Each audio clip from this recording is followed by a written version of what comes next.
ஆண்டு விட்டார்கள். இதுக்கு மேல ஆள்றதுக்கு வாய்ப்பே கிடையாது மத்திய அரசுல பாஜக. சோ அவர்கள் இப்போவாது தெரிஞ்சுக்கணும்.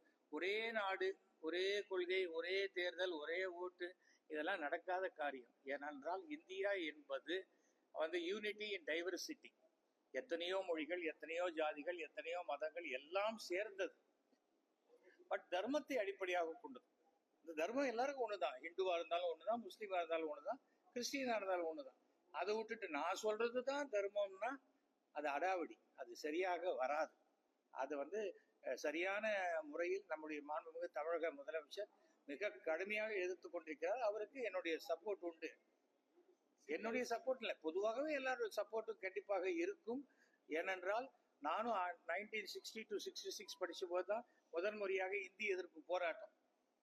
நானும் போலீஸுக்கு பயந்து அடிச்சு அப்பதான் ரோட்ல வீராணம் பைப்பு போட்டிருந்தாங்க. அதுக்கு உள்ளதெல்லாம் ஓடி வந்துதான் வீட்டுக்கு வந்தோம். அதனால இந்தி எதிர்ப்பு என்பதை மறந்துகிட்டே வரலான்னு பார்த்தா இல்ல, நீ மறக்க கூடாது அப்படிங்கிறதுக்கு தூண்டி விட்டுட்டே இருக்காங்க மத்திய அரசு. இது அவர்களுக்கு ஒரு ஓட்டு கூட வராது. வர ஓட்டையும் அது குறைச்சிடும். அவ்வளவுதான் சார். இருக்கட்டும் சார், வேணுங்கிறவங்க படிக்கிறாங்க சார். சிபிஎஸ்இ படிக்கணும்னு சொல்றவங்க யார் சிபிஎஸ்இ படிக்கிறாங்க?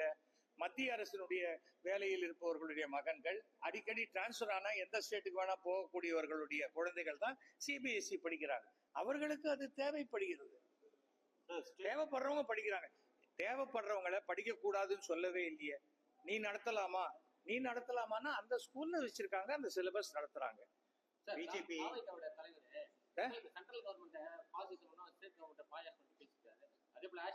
பானாவுக்கு பானா சார், சினிமால சொன்னா கிளாப்ஸ் வரும்.